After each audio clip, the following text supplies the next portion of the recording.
If you wish to change the language of your system, this is what to do. So in this video, I'm going to show you how to change the system language, okay? And this is for Galaxy S26 series. Now, this is what to do. Now, go to the settings. So I'm going to swipe upwards to go to the settings. There is the settings. I'll tap on the settings. Now, scroll down to find general management. You would see there that is the general management. Tap on it.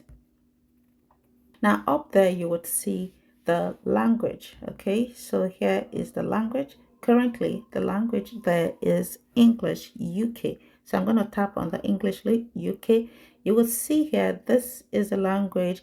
To add the language that you want and make it default, this is what you need to do. Tap on the add language, tap on it. Now scroll down to the language that you want. Let's say we want to choose a local language, which is Igbo. So I'll tap on that. Now this comes out. Here it says set Igbo as default language. You can tap the keep current if you want to, or you tap on the set as default if you want to. Let's set the Igbo language as default. So I'm going to tap on this set at default.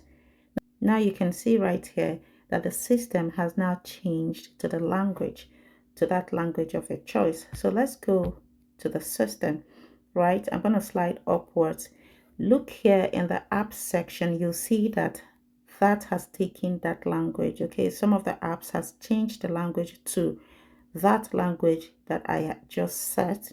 Now some of the apps is going to change to it, while some, if the language doesn't apply to that app, is not going to change. So you can see some, the Instagram is not there, it's not in that language. So that is it. If this video helped you, consider subscribing and liking the video.